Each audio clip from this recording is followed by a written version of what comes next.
परमात्मा ने एक चुटकुला सुनाया था एक सत्संग में। गुरुजी कह रहे थे कि एक राजा था, राजा, और राजा के जाने का समय आ गया।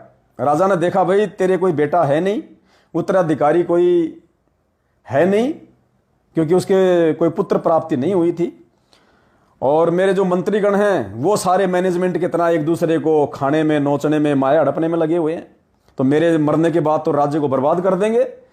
तो राजा ने क्या किया कि एक संदेश जारी करवा दिया पूरी संगत में, एक संदेश जारी करवा दिया राजा ने अपने पूरे राज्य में कि जो व्यक्ति एक रात मैंने अपनी जो कब्र जो खुदवा रखी है कि मरने के बाद मुझे इस जगह पे और मुझे इस कब्र में खुदा मतलब मुझे दफनाया जाए, मेरी उस कब्र में जो व्यक्ति एक रात रह लेगा उसको राज्य का नया राजा बनाया जाएगा।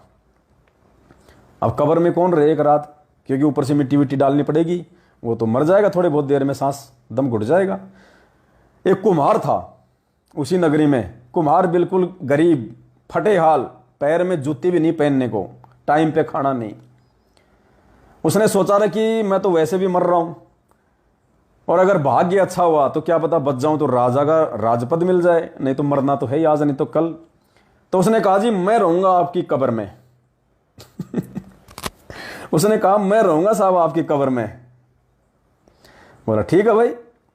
अब सैनिक उसको पकड़ के ले गए शाम को, उस कब्र में उसको सुला दिया, ऊपर से मिट्टी विट्टी डाल दी, और जितने भी 8-10 जो सैनिक थे वो वहीं बैठ गए। भाई सुबह इसको निकालना ही पड़ेगा, अगर जीवित है तो इसको बिल्कुल पालकी में बैठा के राजा के पास ले जाएंगे राजा बनाने के लिए, मर जाएगा तो इसको वापस पटक देंगे। तो रात को कब्र में उसको डाल दिया गया, ऊपर से मिट्टी विट्टी डाल दी। अब कुम्हार ने जैसे भी था, कोई उसकी कोई भाग्य अच्छा था या कोई उसने कोई टेक्निकल थी, सांस को रोक लिया या क्या था पता नहीं।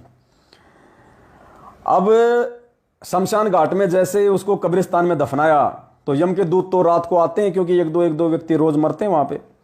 तो यम के दूत आए कि भाई आज कौन मरा है नया, आज किसको दफनाया गया।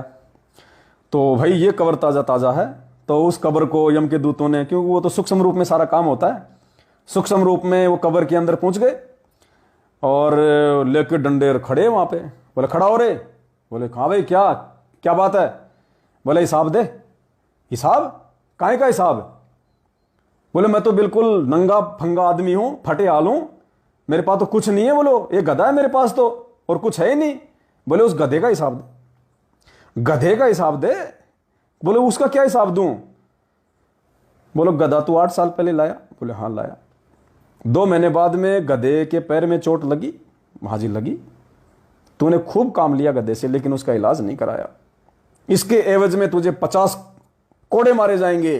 तूने उसका इलाज क्यों नहीं कराया। जो अपने से और के एक के पीठ पिछाड़, अगर तेरे पैर में लग जाती तो क्या होता। 50 कोड़े, धे धड़ाधड़ धे धड़ाधड़ धे धड़ाधड़। हाँ जी। उसके 3 महीने बाद में दिन रात तूने गधे से काम लिया।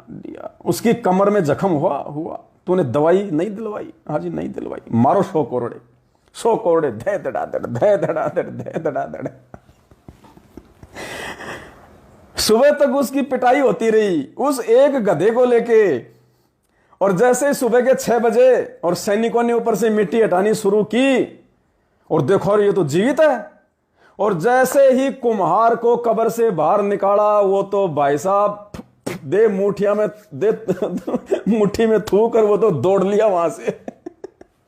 वो सैनिक पीछे पीछे, बोलो राजा जी राजा जी राजा जी रुको रुको। बोले आप तो राजा बनने वाले हो, राजा बनने वाले हो, कहां भाग रहे हो। वो भागते भागते बोला रे आरामखोरो, मुझे राजा नहीं बनना, मुझे इस पद पे अध्यक्ष नहीं बनना।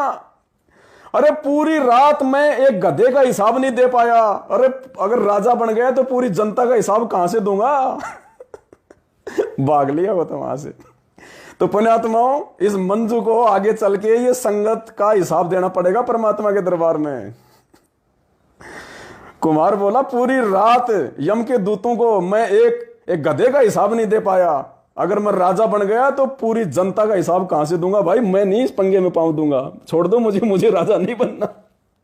तो पुण्यात्माओं, अभी इनकी बुद्धि ऑफ है, ये जो काम जो करने जा रही है ना, ये अपनी नई कमेटी बना के नई अध्यक्ष बन गई है, और जो कर्म अपने महेंद्र भगोड़ा जो फोड़ रहा था, अब वो कर्म ये फोड़ेगी। तो पुण्यात्माओं, संगत में कोऑर्डिनेटर बनना, संगत में नामदान संचालक बनना, संगत में और कोई विशेष कोई ये पदवी प्राप्त करना, इन पदवियों के लिए लड़ना झगड़ना, पुण्यात्मा उस कुम्हार की तरह इनको हिसाब देना पड़ेगा, आप देख लेना। अब हम भाई बहन इस लफड़े में क्यों नहीं पड़ रहे? हम क्यों नहीं पड़ रहे इस लफड़े में? क्योंकि हमने इनसे शिक्षा ले ली। हम पिछले 8 साल से इनके कुकर्मों को देखते हुए हमने शिक्षा ले ली कि भाई ऐसे पंगे में नहीं पड़ना।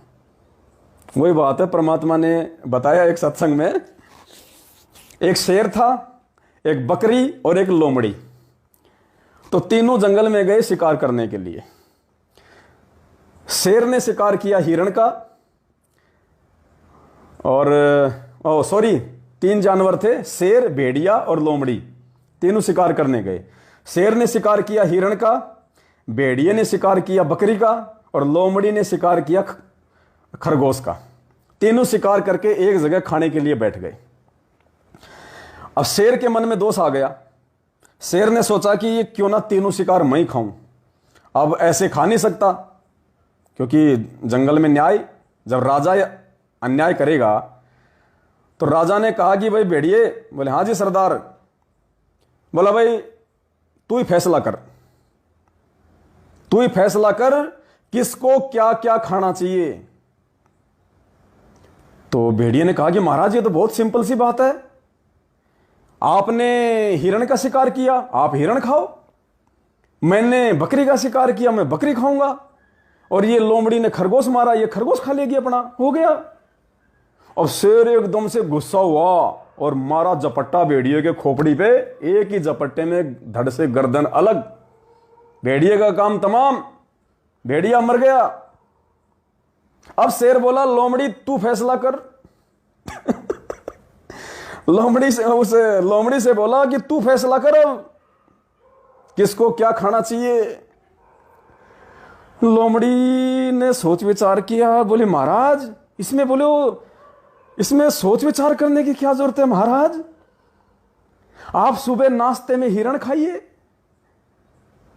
आप सुबह हिरण खाइए भोजन में, शाम के खाने में आप जी बकरी खा लेना, और दोपहर में अगर छोटी मोटी अगर भूख लग जाए, कोई स्नैक्स वगैरह की याद आ जाए, तो ये खरगोश खा लेना। महाराज इसमें फैसले की कौन सी बड़ी बात है? सुबह भूख लगे तो हिरण खा लो, शाम को बकरी खा लो, और दिन में छोटे मोटे नाश्ते की इच्छा हो जाए तो महाराज ये खरगोश खा लो। तो शेर बड़ा खुश हुआ, अरे वाह लोमड़ी वाह, लोमड़ी एक बात बता, तूने इतना अच्छा फैसला करना कहां से सीखा? लोमड़ी बोली मैंने भेड़िए से सीखा। बोले महाराज मैंने अच्छा फैसला करना भेड़िए से सीखा, इसने फैसला दिया, इसका क्या असर हुआ? अगर मैं भी वही फैसला देती तो मेरा क्या होता? तो पुण्यात्माओं, हमने तो इस मैनेजमेंट के कर्म और कुकर्मों से ही समझ लिया कि ये कोऑर्डिनेटर बनना, मान बढ़ाई का भूखा होना, नामदान संचालक बनना है, आगे चल के ये कितने दुखदाई होंगे। तो भाई हमने तो इस मैनेजमेंट रूपी भेड़िए से सीख लिया कि क्या फैसला करना है। हमने ना कोई कोऑर्डिनेटर बनना, हमने ना कोई नामदान केंद्र वाला बनना। और दास भी शुरू से सभी भाई बहनों को ये कहता आ रहा है कि भाई साध संगति में ना कोई कोऑर्डिनेटर है, ना कोई नामदान संचालक है, ना कोई स्पेशल कोई सेवादार है। हम सब एक परमात्मा के बच्चे हैं। सबकी उस परमेश्वर के सबके ऊपर उस परमात्मा की पल पल नजर है। जो जैसे कर्म करेगा उसी अनुसार उसको परिणाम मिल जाएगा। साथ संगति में आओ, आपको कोई नहीं कहेगा ये सेवा कर ले, वो सेवा कर ले, जो सेवा दिखाई दे वो कर ले। आपको कोई नहीं कहेगा तूने माइक हाथ में क्यों नहीं लिया, तूने ये क्या कर दिया, वो क्या कर दिया, कुछ नहीं कहने वाला आपको। तू भंडारे में सेवा क्यों कर रहा है, तेरी सेवा तो वहां थी। सब सेवादार हैं। जिसको जो सेवा करनी आती है, जो जिस सेवा के योग्य है अपनी करो। ना यहां कोई सरपंच है, ना यहां कोई प्रधानमंत्री है, ना कोई एमएलए है, ना कोई कोऑर्डिनेटर है। तब ये मार्ग आगे परमात्मा का चलेगा। तो पुण्यात्माओं, हमने बहुत सोच समझ के इस मैनेजमेंट के कर्म और कुकर्मों को देखते हुए आगे बढ़ना है। हमने ना तो वो गधे की तरह वो कुमार की तरह हमने तो ना तो ये राजपद सही है इनका, जो पूरी रात ये गधे का हिसाब नहीं दे पाया, तो फिर ये संगत का कहाँ से देंगे लाखों लोगों का। और ना हमने पुण्यात्मा भेड़िए की तरह कोई गलती करनी है। हमने तो हाथ जोड़ लें भाई लोमड़ी की तरह कि महाराज ये कोऑर्डिनेटर भी तुम ही बनो हैं। अब ये बताओ, मिनट मिनट में तो स्टेट कोऑर्डिनेटर हटा रहे हैं, मिनट मिनट में नया कोऑर्डिनेटर बना रहे हैं, अगले 2 घंटे में बेचारे जिसको बनाया था उसको हटा रहे हैं। देखो क्या ड्रामा चल रहा है ये। इस परमात्मा पुण्यात्मा भगवान को इन्होंने एक मतलब एक मदारी बना दिया इन्होंने परमात्मा को। मदारी का बंदर होता है ना, डमरू डम डम डम डम डम डम, इन्होंने वो बना के छोड़ दिया सतगुरु रामपाल जी भगवान को। बस इनका आपस का झगड़ा ही मिटाते रहें, इनका आपस का झगड़ा सोल्व करते रहें। अब गुरु जी का ये आदेश आ, गुरु जी का वो आदेश आ गया, उसकी नो एंट्री कर दी। 2 मिनट में तो ये एंट्री कर देते हैं, 2 मिनट में ये नो एंट्री कर देते हैं, 2 मिनट में ये प्रधानमंत्री बना देते हैं, 2 मिनट में बेचारे को गधे की तरह, जैसे उसके सिर पे कभी सींग थे ही नहीं, उसको ऐसा कर देते हैं। अब बताओ इस राजेंद्र भटगांव की क्या इज्जत रही इसकी है। 2 घंटे पहले तो इसको हरियाणा का मुख्यमंत्री बना दिया। 10 आदमियों के इसके पास में बधाई के फोन आ गए होंगे कि बढ़िया भाई, महीने की 3 लाख की कमाई का जुगाड़ हो गया तेरा तो भाई। 2 घंटे बाद पता चला 3 रुपए की भी कमाई नहीं है। देखो ये है। और फिर कह रहे हैं हम भगत हैं, हम भक्ति करते हैं, हम संत रामपाल जी के भगत हैं। पुण्यात्माओं, ऐसे गधों से परमात्मा अपना मार्ग चलवाएगा क्या? ऐसे मूर्खों से परमात्मा का मिशन चलता है क्या? जो आपस में राग द्वेष ईर्ष्या लड़ाई झगड़ाई मान बढ़ाई पता नहीं 20 प्रकार के इनके ये रोग लग रहे हैं। इनका आपस का झगड़ा तो खत्म नहीं हो रहा, दुनिया में क्या शांति करेंगे ये? तो पुण्यात्मा ये जितने भी लोग हैं ना, इन सब का ज्ञान आधार से सत्यानाश हो जाएगा। आप देख लेना जब सतगुरु रामपाल जी भगवान के आने से पहले पहले। और ये संकेत हैं गुरु जी के आने के। महेंद्र भगोड़ा पकड़ा गया, मतलब मान के चलो दास वैसे टाइमिंग तो कुछ नहीं बता सकता, मालिक है समर्थ है, अभी भी आ सकता है, लेकिन एक आइडिया सा दास बता रहा है। हालांकि परमात्मा आएंगे उस समय जब पूरे विश्व की परिस्थितियां बिगड़ जाएंगी, त्राही त्राही मच जाएगी। नास्ट्रेडमस ने भविष्यवाणी कर रखी है, ग्लोबल वार्मिंग बढ़ रही है, टिड्डियों का हमला होगा, टिड्डियां हिंदुस्तान में पूरी फसल को चौपट कर देंगी, अकाल भुखमरी। ऐसे दुनिया को ये संत रामपाल जी परमात्मा नजर नहीं आएगा। उनके खुद को, परिवार को और भक्तों को तो नजर नहीं आ रहा। रोज रोज इनकी लड़ाई हो रही है, कुत्ता लड़ाई रोज चल रही है इनकी। दुनिया कहां से उनको भगवान मानेगी?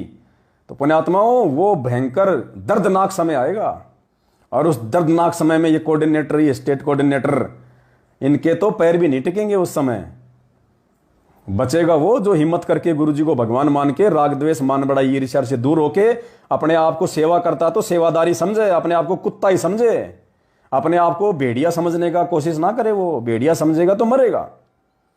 तो हमने तो पुण्यात्माओं लोमड़ी की तरह इस भेड़िए से शिक्षा ले लेनी है, मैनेजमेंट से।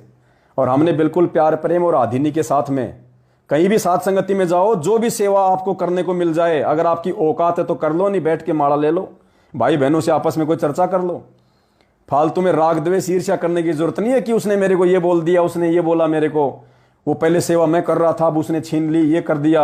मर जाओगे, सूखे सूखे मरोगे, ध्यान रखना, सूखे।